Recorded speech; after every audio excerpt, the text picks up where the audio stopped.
Bien, entonces, ¿qué pasa cuando nosotros tenemos clases que no son linealmente separables? ¿Sí? Que sería una situación tal vez de este estilo, en donde tenemos nosotros 4 puntos, P1, P2, P3 y P4, ¿sí? En donde P1 y P4 pertenecen a una clase, aquí ilustrado como cuadros, ¿sí? Y P2 y P3 pertenecen a otra clase, ¿no? Como círculos. Aquí yo no puedo resolver este problema solamente dibujando una línea que me permita separar ambas clases, ¿no? Porque, por ejemplo, si dibujo una línea tal vez así, no la logro separar. De este lado todavía va a haber elementos de ambas clases y de este lado también elementos de ambas clases, ¿no? Círculos y cuadros, y lo mismo acá abajo. Si la intento dibujar tal vez de esta forma, pues de este lado voy a tener círculos y de este lado voy a tener círculos y cuadros. Entonces no puedo resolverlo solamente con un perceptrón, pero lo que sí puedo hacer entonces es combinar el poder de dos perceptrones, ¿sí? Entonces agruparía yo dos perceptrones en una capa, ¿sí? Sería una capa con dos neuronas, propiamente dos perceptrones, y eso sí me permitiría que una de estas neuronas o un perceptrón se especialice en dividir, por ejemplo, tal vez esta línea, ¿sí? Y otro tal vez en tener esta línea, ¿sí? Y un perceptrón me estaría diciendo los elementos hacia acá son clase 1, ¿sí? Y lo de acá es clase 0, y el otro perceptrón me diría, ok, y también los elementos hacia acá son clase 1 y los de acá son clase 0, ¿no? Entonces me estarían ayudando a encontrar ese tipo de fronteras, ¿no? O tal vez una división de este estilo, de nuevo, ¿sí? Algo como esto, en donde inicialmente, por ejemplo, un perceptrón me diga, ok, todo lo que esté para acá es clase 1, de acuerdo a este perceptrón, y esto es clase 0, ¿sí? Y todo lo que esté para acá es clase 1 y todo lo que esté para acá es clase 0, ¿no? Entonces yo podría estar usando dos perceptrones para tratar de encontrar estas fronteras de decisión, ¿sí? En donde primero este perceptrón, todo lo que está acá lo discrimina y dice todo lo que está para acá arriba es clase 1, ¿sí? Y por ende todo lo de acá es clase 0. Pero este otro perceptrón que define esta línea dice, ok, pero todo lo que esté para acá es clase 1 y todo lo que esté para acá es clase 0. Entonces la decisión es una decisión combinada después que ya me permite tener una decisión correcta para resolver este problema, ¿no? Lo vamos a ver con un ejemplo simple, pero aquí algo importante que deben de considerar es las reglas para hacer el ajuste van a ser exactamente las mismas que vimos nosotros, ¿no?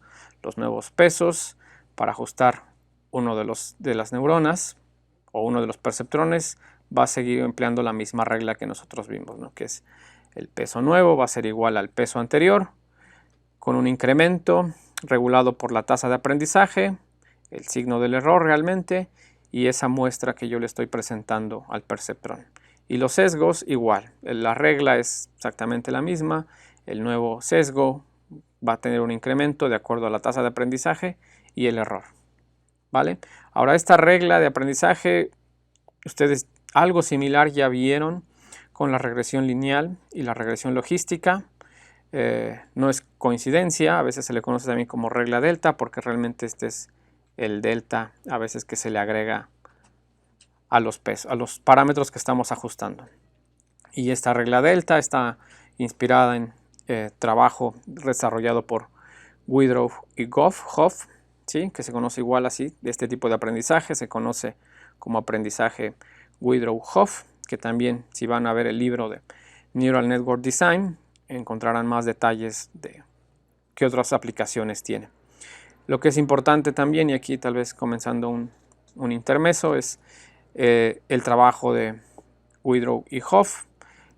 Fue basado en el trabajo de Donald Hebb y también a veces se logra hablar de aprendizaje Hebb o Hebbiano, ¿sí? Que Hebb fue alguien interesante en el sentido de que hizo trabajo en sistemas neuronales, ¿sí?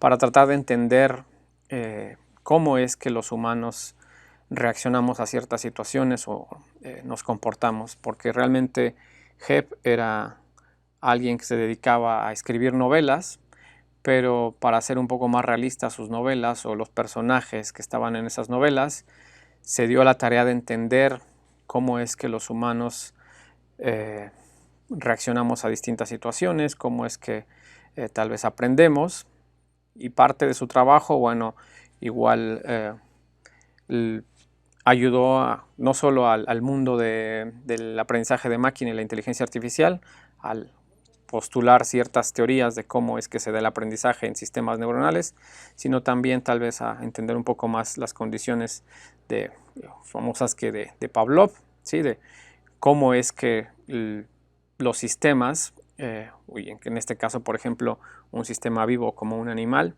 puede reaccionar, o más bien su sistema nervioso reacciona a distintos estímulos, a distintas condiciones, ¿no? Igual algo que ustedes podrían investigar un poco más es a qué se refiere esa condición de Pavlov o pavloviana. Hay un ejemplo muy curioso que es de un perro que cuando se le presenta un estímulo, como por ejemplo mostrarle alimento, pues comienza una respuesta a ese estímulo, que es por ejemplo salivar, ¿sí? Y si se le presenta otro estímulo que no tiene nada que ver con el estímulo de la carne, pues no hay salivación. Pero si después de un tiempo se le están presentando ambos estímulos, ¿sí? Tanto la alimentación como la campanita, eso empieza estos dos elementos, ¿sí? En el cual uno no tenía nada de relación para propiciar la respuesta de salivación del animal.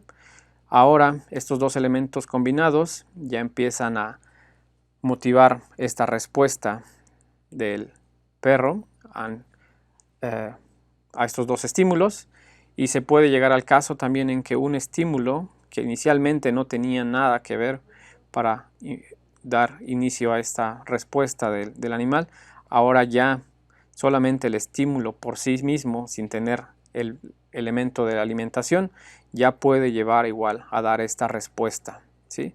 Entonces todas estas ideas, de nuevo, es algo de lo que Hebb se propuso a tratar de entender, y eso es lo que, por ejemplo, da igual fundamento a por qué los sistemas basados en redes neuronales pueden exhibir cierto tipo de comportamiento, ¿no? Que puede ser explicado por la acción colectiva de todas las neuronas, ¿no? Y eso tiene que ver de nuevo con las entradas que reciben las neuronas, los estímulos que reciben las neuronas, y eso hace que se exciten las neuronas o las células, ¿sí? Que componen a las neuronas, y las hacen, de nuevo, lo que les mencionaba, ¿no? Disparan y muestran cierta respuesta, ¿no? Entonces, todo esto tiene de redes neuronales, tiene fundamento igual en las investigaciones que hicieron personajes como Hebb, ¿no? Para tratar de entender qué pasa ahí, ¿no? Porque es que un sistema o un organismo un poco más complejo puede exhibir cierto comportamiento. Para extender un poco tal vez la forma en la que operan estos perceptrones con más capas, bueno, no con más capas, con solo más neuronas dentro de una misma capa, algo que podrían usar es la implementación que nosotros ya tenemos, ¿sí? Que ustedes ya tienen ahí con una neurona.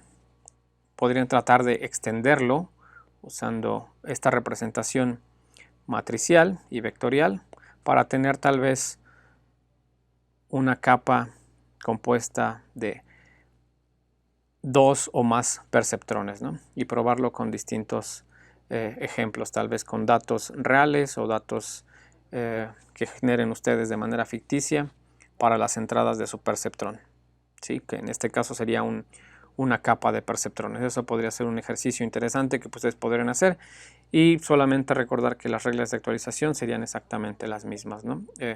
Los nuevos valores de la matriz de pesos van a ser igual a la matriz de peso actual más este delta, ¿sí? Que está controlado por la tasa de aprendizaje, el error, el vector de errores y el vector de puntos que yo le estoy mostrando a mis perceptrones. Y el vector de sesgos, igual yo lo puedo ajustar mediante el valor del vector de sesgos anterior, la tasa de aprendizaje y el vector de errores. ¿Sí? Que de nuevo aquí el vector de errores, ¿cómo lo calculo? Bueno, pues yo sé cuál es el target de estas cosas, de cada uno de estos elementos que yo debería de estar teniendo, y puedo yo también tener eso, la diferencia con lo que me están reportando cada uno de mis perceptrones. Y aquí yo tendría entonces mi vector de errores. ¿Vale? Eso se quedaría como algo que podrían hacer. Sin embargo, ahora les voy a mostrar también cómo en scikit-learn, obviamente algunas de estas cosas nosotros ya las podemos manipular haciendo uso de las librerías que ya se tienen y concretamente de los módulos que se tienen en scikit-learn y de la funcionalidad que este ofrece, ¿no?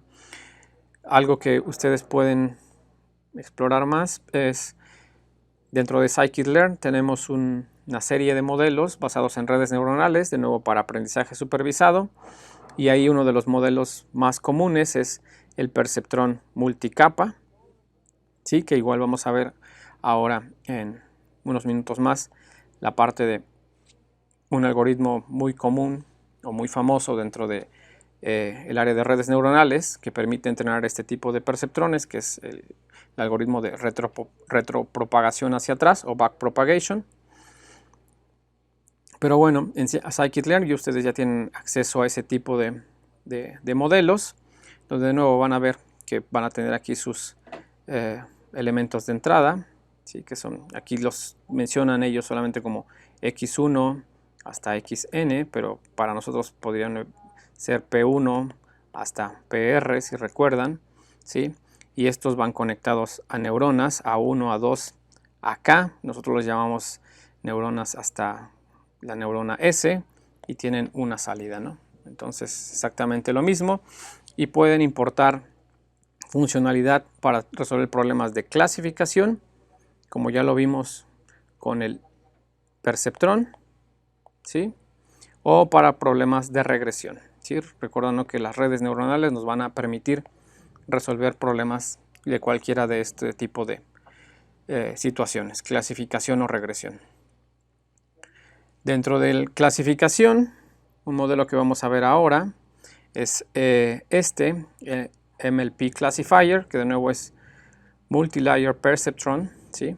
Multilayer Perceptron, que usa este algoritmo de retropropagación hacia atrás o backpropagation, que vamos a explicar igual en un ejemplo más adelante.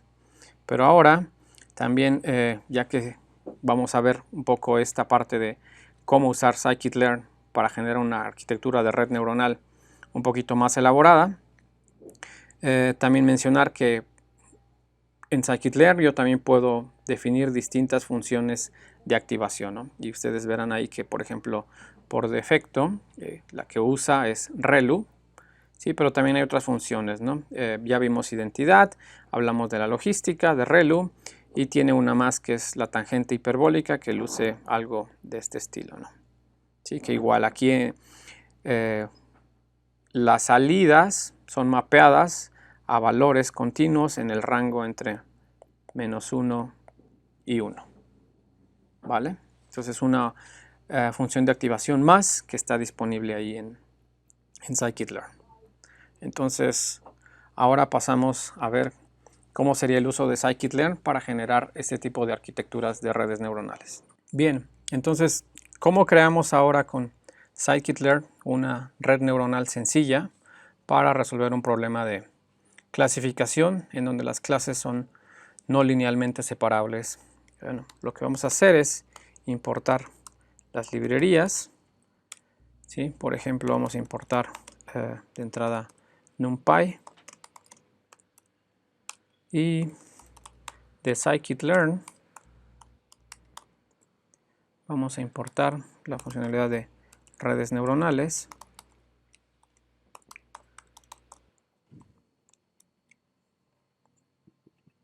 y ahora vamos a generar algunos datos. Vamos a obtener los datos que hemos mostrado hace un momento, que son de datos no linealmente separables, o clases no linealmente separables. Entonces le voy a llamar X a estos puntos. Voy a definir como un arreglo de NumPy, donde voy a tener 4 elementos.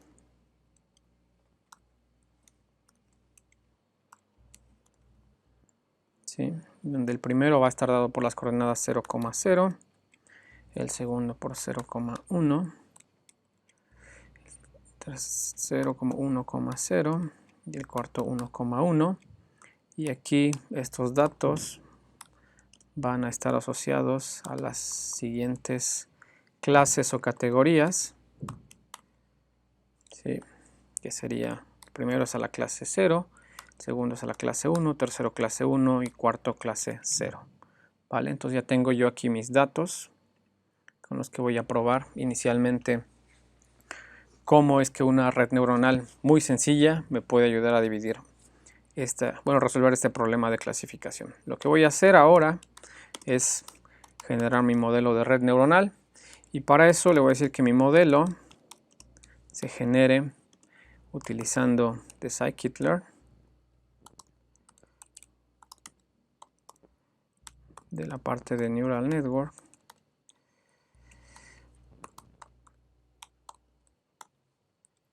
Que me genere un modelo de perceptrón multicapa para clasificación. ¿Sí? Ahora a este modelo yo le tengo que especificar ciertos parámetros. Entre esos parámetros yo le tengo que decir el número de capas ocultas. ¿Sí? Vamos a tener algo muy sencillo, vamos a decirle solamente 2 capas. Si yo no le indico la activación, la función de activación, como vimos, por defecto va a usar ReLU. Le vamos a decir que usemos función de activación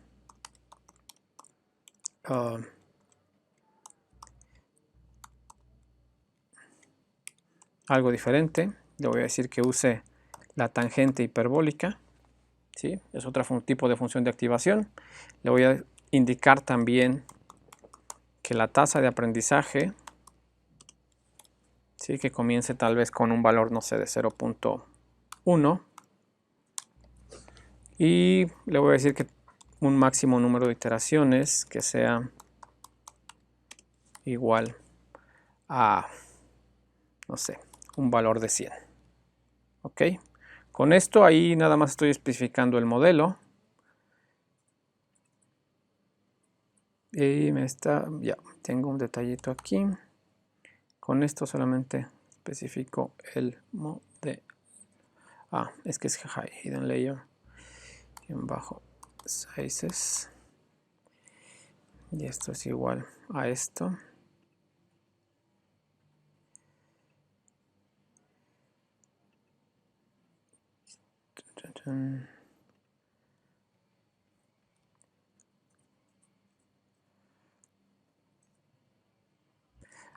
Max iter, no itera. Y ya tenemos aquí nuestro modelo definido.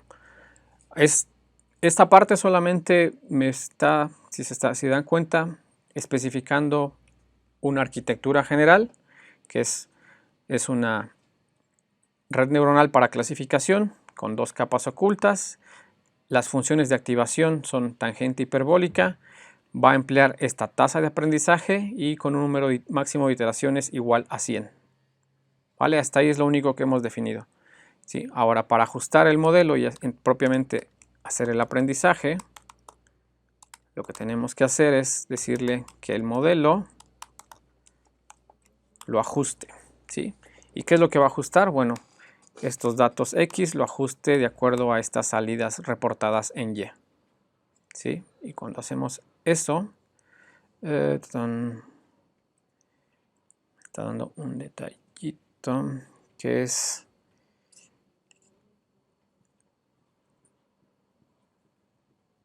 ok, el learning rate, la inicialización aquí debe de ser así.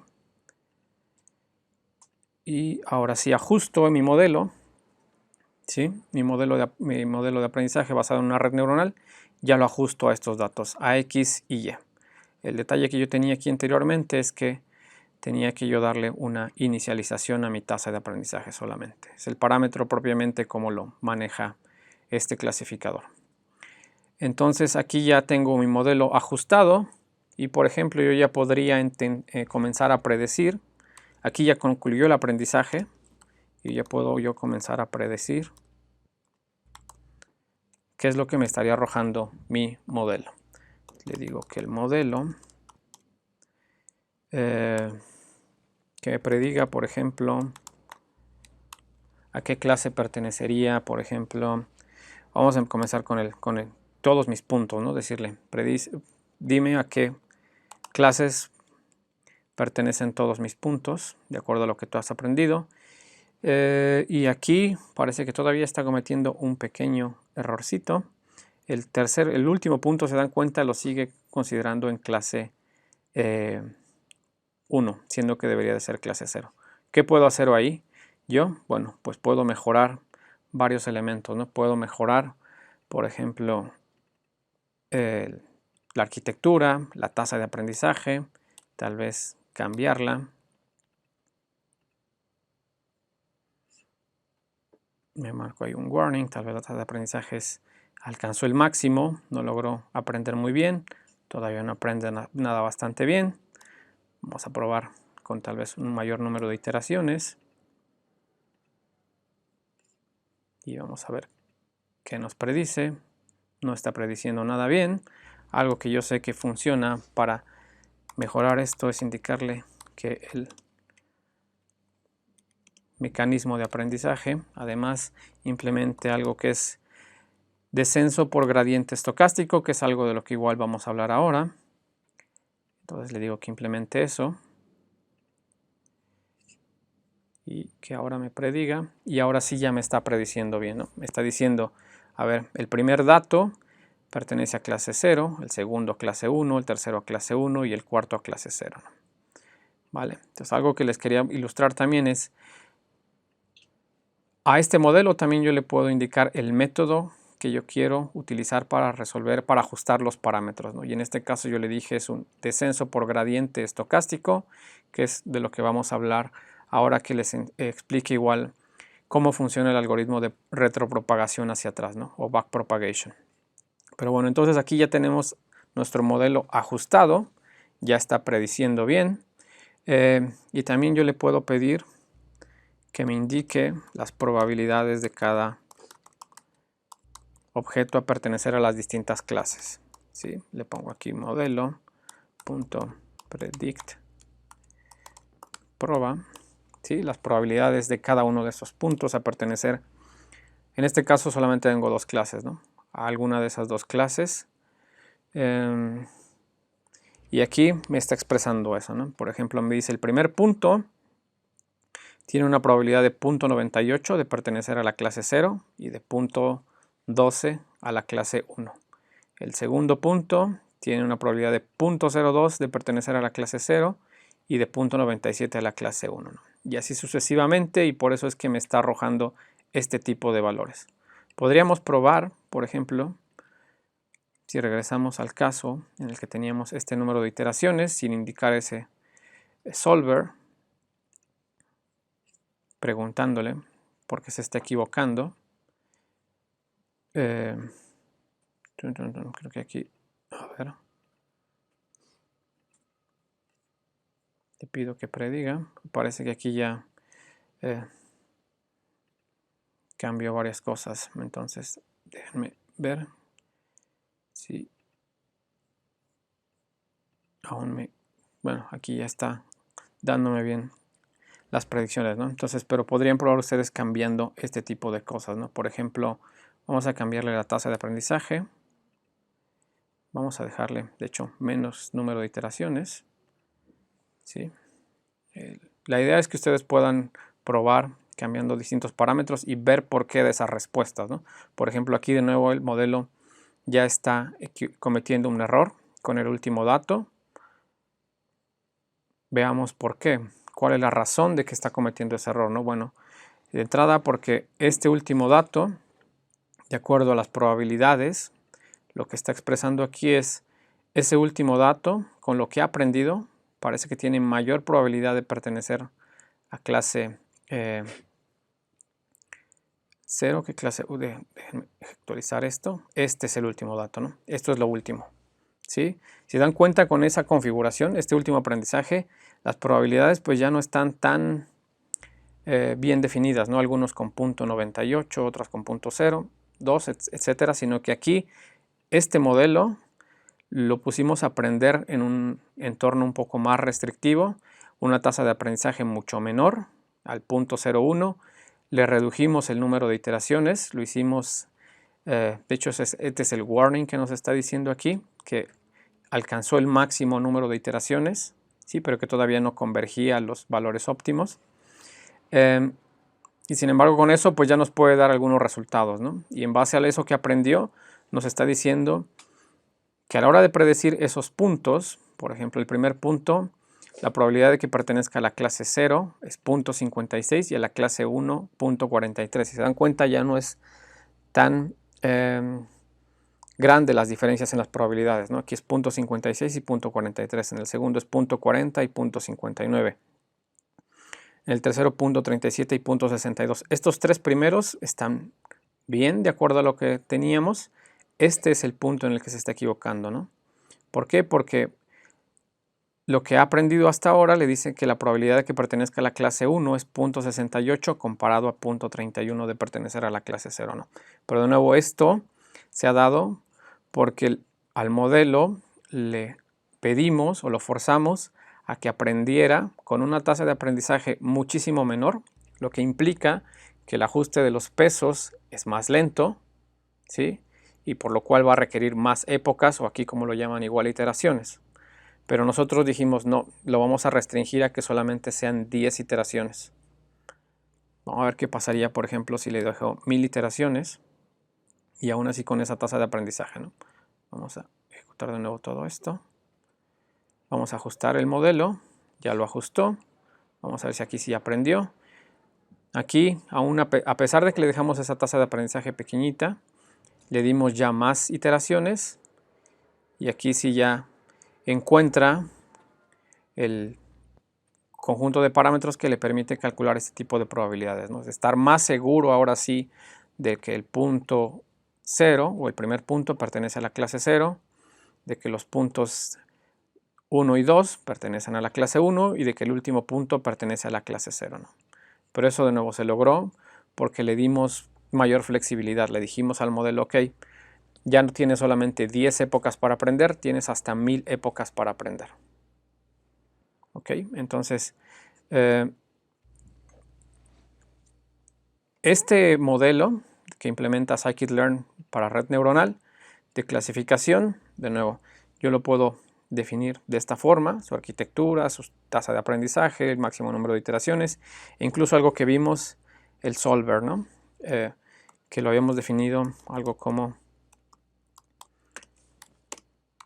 Stochastic Gradient Descent, o el descenso por gradiente estocástico, que es el método que emplea para resolverlo, ¿no?